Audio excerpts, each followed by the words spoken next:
We have Geraldo Rivera here, NewsNation correspondent at large, award-winning journalist. Hey, buddy. All right, how she's not going to get that question. We know that. But how would she answer it? How should she answer it? But the military, would you be in favor of, or would, if I were her, you want me to assume the role of the vice president? Sure. Fair question. What do you think? I will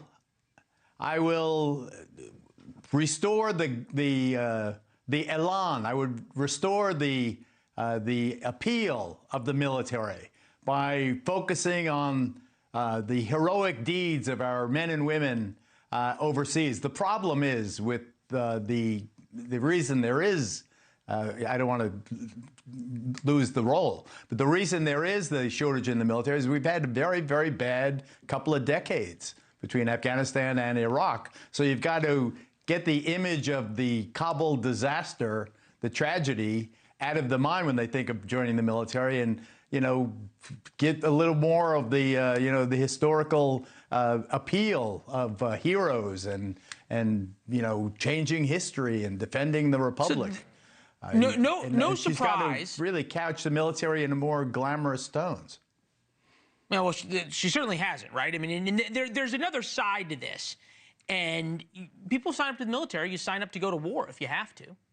You sign up potentially to die for your country. And there's this thought, right, that if you keep calling America racist and sexist and homophobic, and where people should bend to the knee of DEI and where equity of outcome is the goal, you don't really inspire traditional Americans, rural Americans to sign up. Here's J.D. Vance's point. Take a listen. Nobody wants to put on a uniform and serve in Kamala Harris's military. This is a person who wants the United States Army to be about gender inclusion, ridiculous diversity politics, instead of about serving your country and uniting together as Americans to serve on the same team and defend your nation.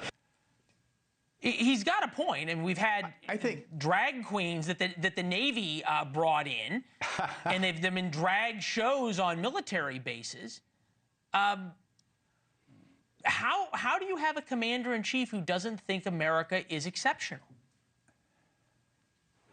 Well, I think that you're being very partisan in the way you couch that. I believe that Kamala Harris believes in the exceptional nature of the military in the United States, uniforms, and in the United States itself. I think the problem is much more complicated than J.D. Vance makes out. It's not about drag queens. It's about nobody wants to be regimented. That whole generation, that whole Gen Z generation, just have other things they would rather be doing. I would, if I were running for office, I would say, we have all of these undocumented immigrants with these broad backs and, eager to be American. Why not recruit a foreign legion to go alongside our own military? What do you think about that? Let's see your answer to that one. We have this percentage of U.S. young adults extremely proud to be American, record low. In 2013, 85% of Americans 18, I think it's to 36, said they were extremely proud to be an American. That number in 2024, 11 years later, is down to 18%. You are telling me that the rhetoric of Democrats about this country doesn't have anything to do with that? I think the rhetoric does have, but also the international situation. In 2013, Iraq was basically behind us. Afghanistan was winding. We had already gotten Osama bin Laden in 2011, 2 years before that, 2013. So I think that those things gen up patriotism. The success generates following. Success generates more success. Now, what's going on? All you hear about, and it's horrible, is Arlington National Cemetery. And 3 years ago, this awful tragedy happened. And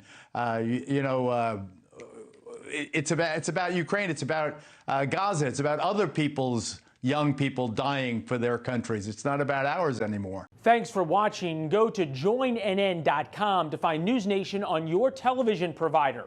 And don't forget to click the red subscribe button below to get more of News Nation's fact-driven, unbiased coverage.